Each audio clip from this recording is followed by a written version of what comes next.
Hi guys, I'm Patricia. Hey guys, I'm Rachel. And we are here because we decided to start a video series and speak about a lot of things that we don't want to speak about. About life, about obstacles, about mental strongholds. We just really want to create a platform where people know that they can go to and get food for thought, great content, be heard, be acknowledged. I know I'm very thankful for her as a friend because it's someone that I can do that with. And for people who don't have that, this is for you. Yeah, and vice versa. I feel the same way about her, and I'm so excited to just share kind of what we've experienced, some struggles that we've gone through personally, and yeah, just to have you guys hear us and maybe just relate. Mm-hmm. Which is something that if you would have told, I think either one of us a year ago, we'd sit here and do this, we would think we're crazy. But, yeah, never would I would guess that we would be doing something like this. But it's also, it's a good thing, and I think that you guys will appreciate it.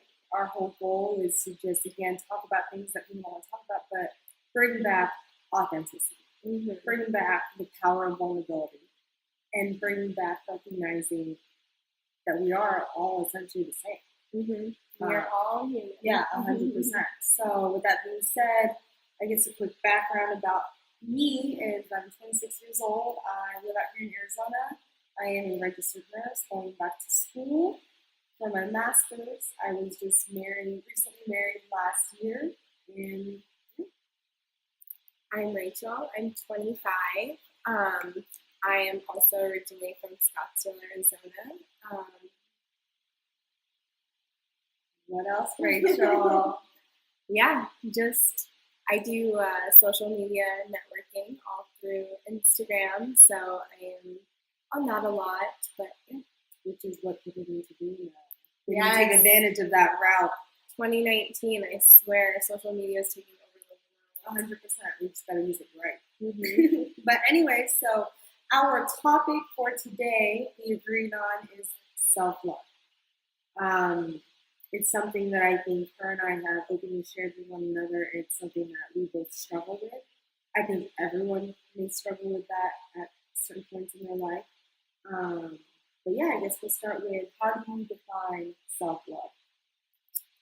I would say self-love is really accepting who you are as a person and not being so hard on yourself or not comparing yourself to others, but truly like deep down, like loving yourself for who you are, and staying accountable for mistakes that you make and just accepting that's what you did and what you're sticking to, and really just be okay with it. And not really focusing on things and people to make you feel loved, like really fulfilling yourself to me is what self-love 100%.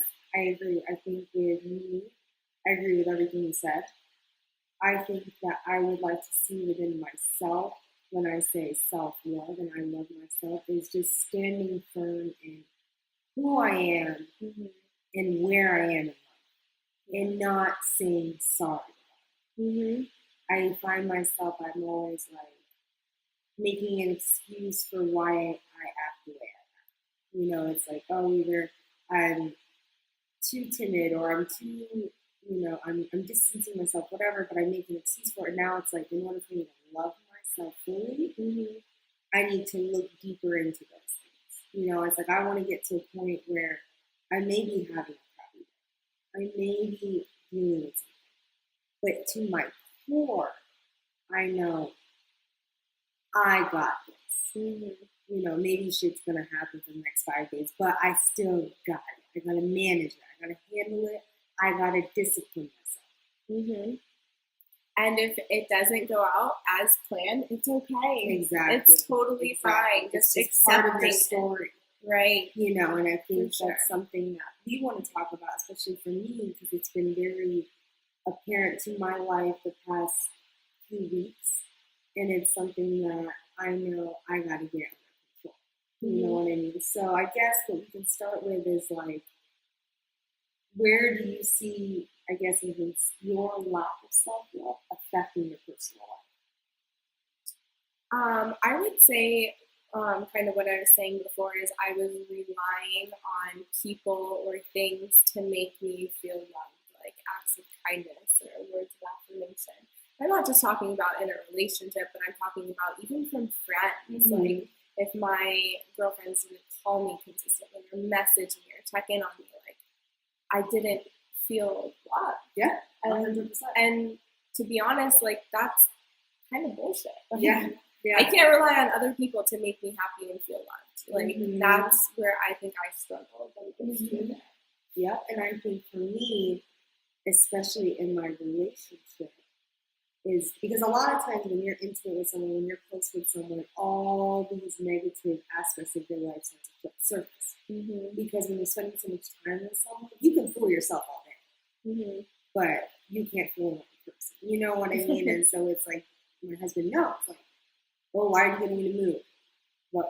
Why are you pulling away? Like, don't do that. And he knows there's some negative playback story I'm playing in my head. But why? Because I feel like I'm not worthy of whatever. I'm not worthy of a healthy relationship. I'm not worthy of a loyal husband. I'm not worthy of just me being confident in myself. Right. And it's not like I would have these thoughts all day at all, but it's definitely thoughts that linger, and I want to get them out. I want to, really get to the root of this, build myself up, and see how much further I can go in life without this baggage. And I think for me personally, one way to really start that transformation and that healing process is to understand where that negative programming began. And not to get too much into it, because it's a conversation for another day, but for me, if I took the time to really think about, why do I always feel like I'm not good? Why do I feel like, there's just something in me that's like, well, you could have done better. Or you could, there's just always that little like nag. And it's the fact that I feel like I'm not worthy of a lot. And it comes up in every aspect of my life. Whether it's just me doing something and I felt like I said the wrong thing to a stranger and I'm like, oh, sorry. But really, it's like, Patricia, why are you sorry? Right. That's your thought. That's your opinion. Back it up. Yeah.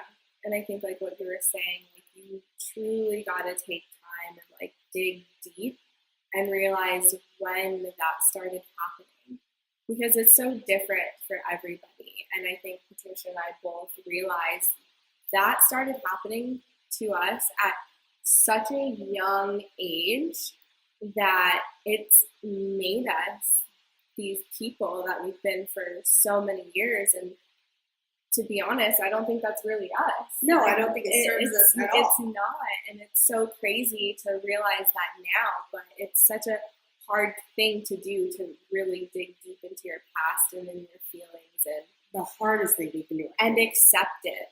And I think, like, for me, you get to a point where either you can live with this kind of glass ceiling that you place on yourself, or you get to a point where you're like, I can't keep calling myself out on this bullshit. I gotta change, and that's where I went, and I decided and it's scary to be vulnerable with yourself. And the first thing that I did, through that kind of helped initiate my healing process is I had to think back about, okay, what is the first painful memory that I have as a child? Because maybe that'll tell me something. Maybe not, but maybe, because we hang on to energy. Energy, like, you can't get rid of it. It can just be displaced or transformed, right? So it's like, if I don't recognize where this started, I can't do the due diligence to heal and course correct.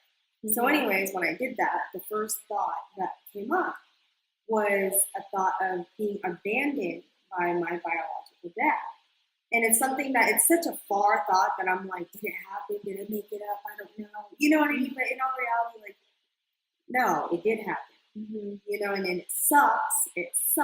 But if I really take an honest look at that, well, yeah, in any situation, any 3-year-old child is going to feel not good enough. Right. is going to feel not worth it. It's going to feel, oh, well, there's so many ways that the devil can manipulate that story. Oh, well, he left and started a whole nother family because whatever. And yeah, unfortunately, a lot of people live their lives replaying that story. Mm-hmm. But that is like on autopilot. The good thing about what I'm realizing is that the human power within us is to take a look at that situation, be honest with yourself. You don't like that part of you. This is why it happened.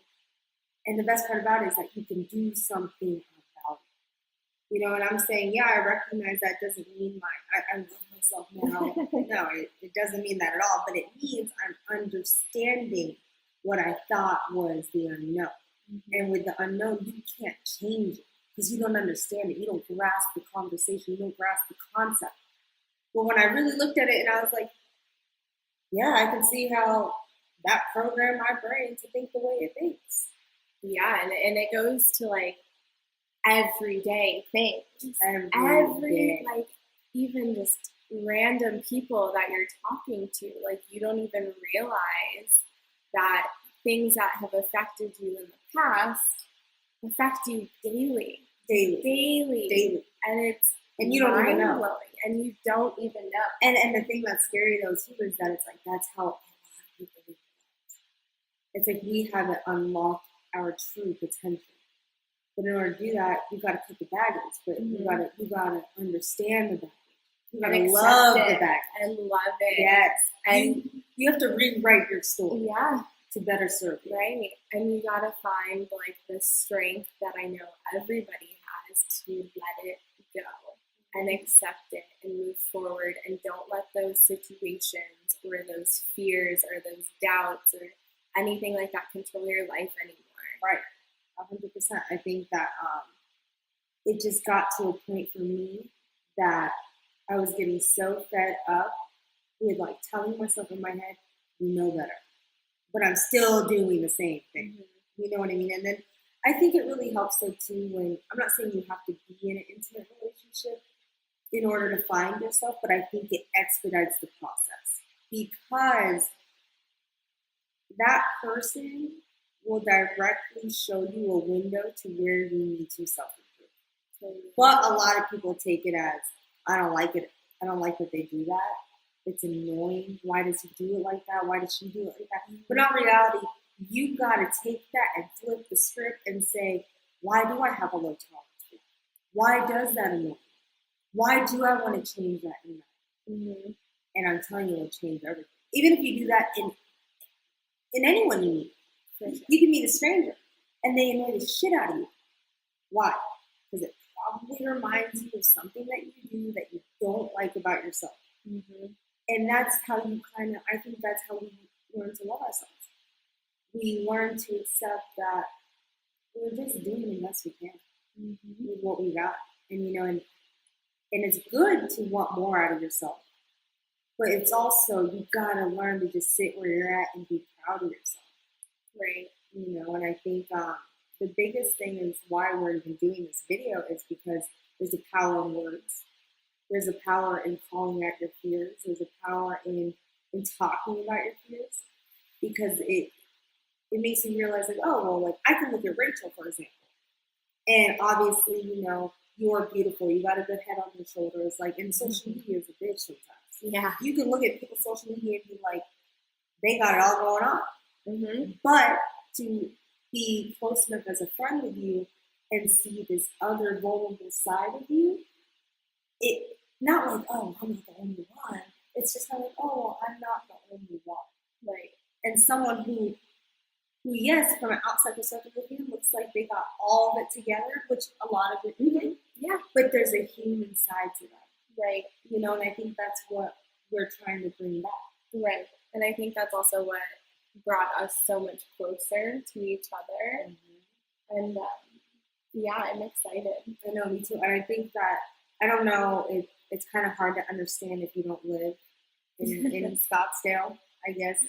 And maybe people don't understand this, but from my experience, we had met working in Old Town, where it's like there's these clubs and these bars, and Honestly, but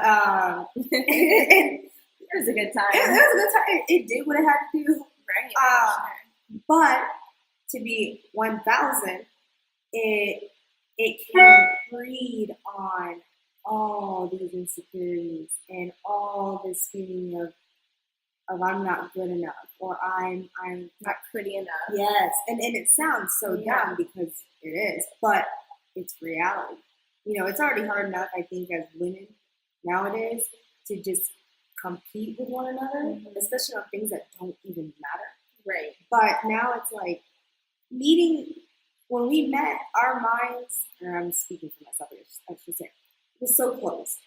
For sure. Mine too. 100% was so close. Like I said, if you told me I was going to be talking about my feelings like this, I'd say, no, you're crazy.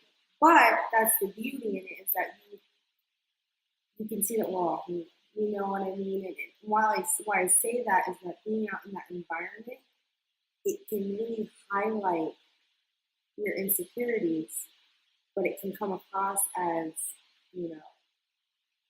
who, I hate to say it, but like, that's why we manipulate our bodies. That's why we, and I'm not saying, don't feel good about yourself. Right. But there's an extra level of, that's just too much. Right. That's just too far. And I'm glad in the sense that I got out of that environment because it allowed me to just kind of focus on myself. And what's really important to you and what truly makes you happy as a person. And I think because the thing is, we all want to feel important. We all want to feel popular. We all want to feel exactly. That's it's normal. That's good. Totally normal. But that environment can get that distorted. I feel like that environment, the distraction. Yes, can make you feel like all I got is my exterior. Right. And all I got is that. Yeah, I do bottle service. I hate even saying that because it sounds so stupid. But at one point in my time, I was like, yeah, I do. And we're going to own up to it. We're never going to hide that from anybody. Because now I'm just trying to get through life. Right? It's all a learning experience, and I honestly wouldn't change it. No, if I could go back in time. Because I think it's like it's a good thing because we allowed it to kind of open us up even more, open our minds up a little more. Like it's not a toxic thing. It's not a negative thing. But it's just like, to me, like, especially women nowadays, and not to talk shade because I've been there and I've done that, but we just use our bodies.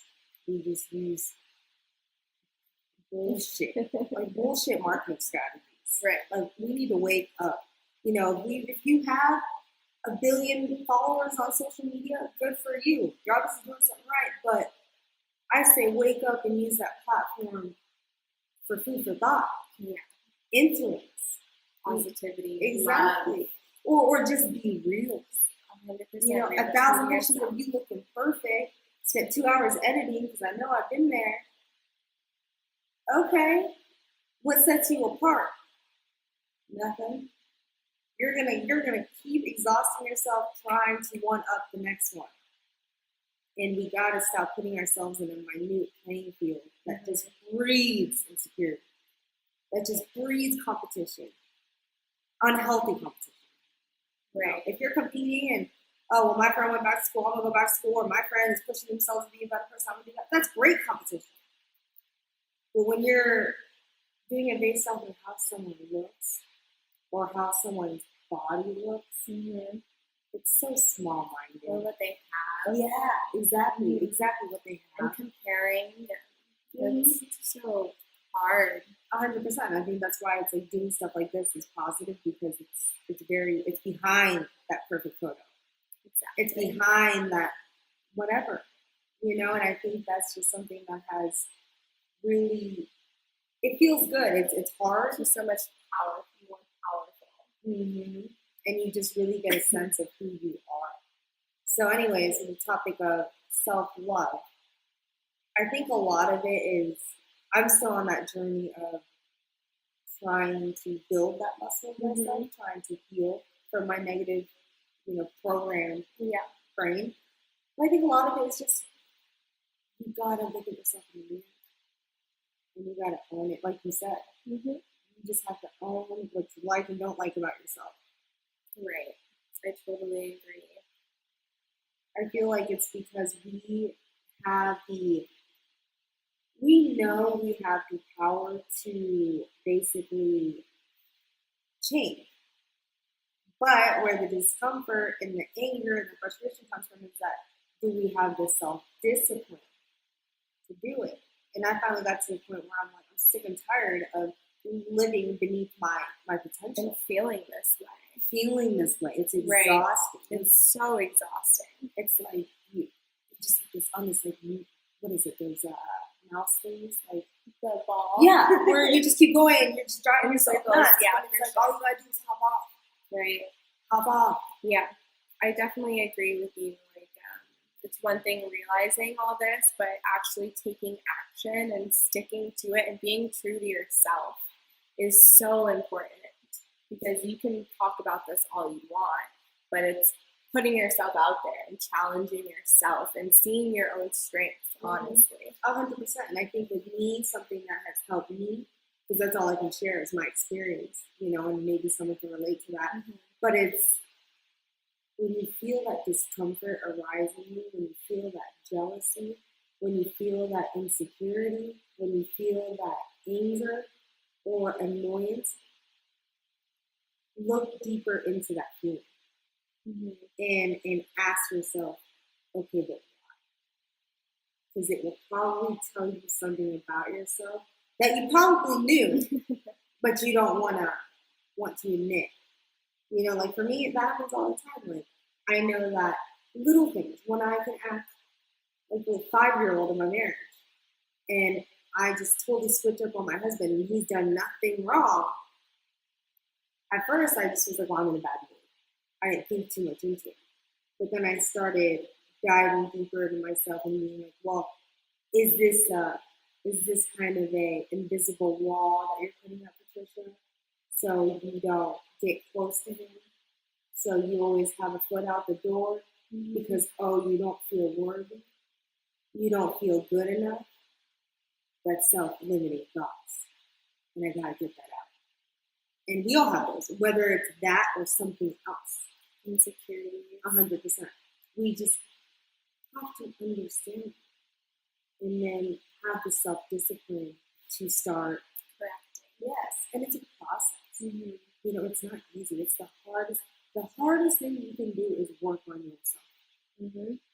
But it's honestly the best thing. It's why we're here. Right. And that's why we felt like we just had to share this with you guys. And we don't want you to feel alone. Like you're doing this alone. We'd be more than happy to speak to anybody. Mm-hmm. And even like people who maybe have gone through something similar, and you think you have something that can help us. Yeah, like that's why we're here. It's like I think another thing about learning and growing is that you have to make yourself a constant student. Mm-hmm. It's like the minute you think you know it all, the minute you shut down knowledge or someone else's experience, you're being ignorant and you're cutting yourself short.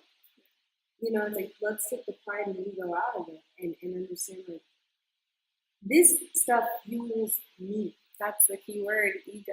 Oh, ego. That's a whole other conversation. That'll be another video. Yeah, for sure. But it's just the whole reason I think we brought up self-love is because it's something that I know I personally am acknowledging that I'm struggling with. Mm-hmm. And it's nothing that I'm ashamed about. It's just human. And, it's just, I know I'm doing the right thing by talking about it, expressing it, and sharing it. And with that, it's like, if there's a will to change, which we both have, we are, but we're just expressing how it's working for us. Mm-hmm. And I think another thing is that also having those hard conversations with yourself. Yeah. It's one of probably the most challenging things I've ever done in my life. But I'm so grateful for the experience that I had. Mm-hmm. Me too. And I think like even just the other day, I held in stuff that I just was not happy about with myself for a week, which I don't normally do, especially in my marriage. We step out I'm under, the influence of like 2 tequila drinks. And man, all that comes out. But instead of,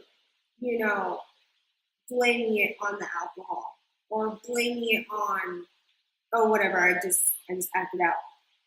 I really had to sit with myself and say, well, see, that's what happens when you bottle your emotions up. Mm-hmm. It's what happens when you don't speak, when you don't share, when you don't express yourself. And you literally manifest your worst nightmare. Mm-hmm. Like my worst nightmare is that something is going to happen to my marriage because I love it so much. I'm so, like, that is top priority in my life.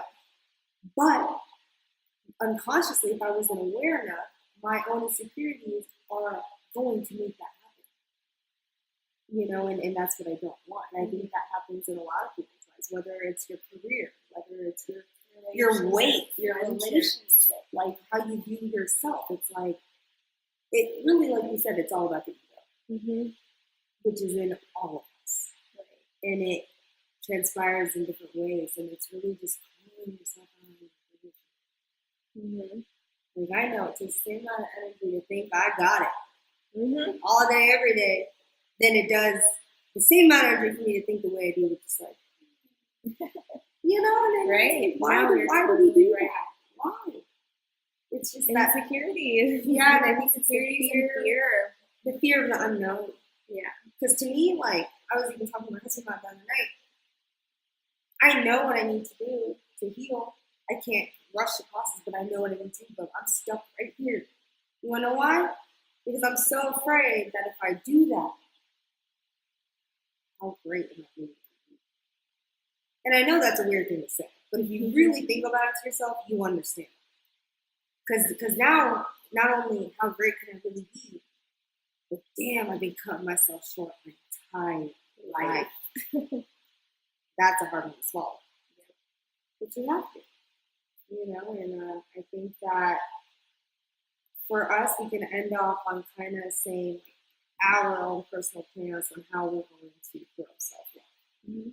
So what do you think you're going to do?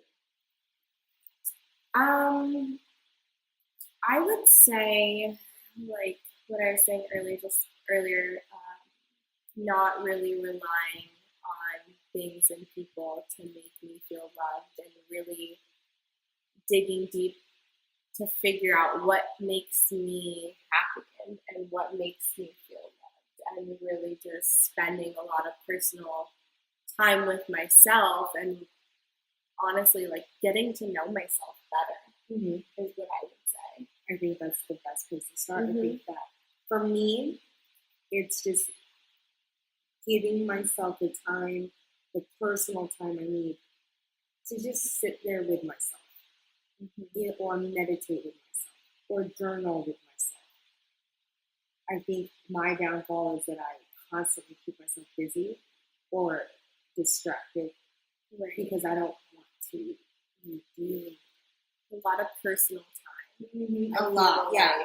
And I think that's huge too. And I actually admire that in you, is that you are taking that initiative. And it's something that I struggle with. So again, the power of sharing is that, oh, well, my friend is strong enough and brave enough to do what she needs to do to heal.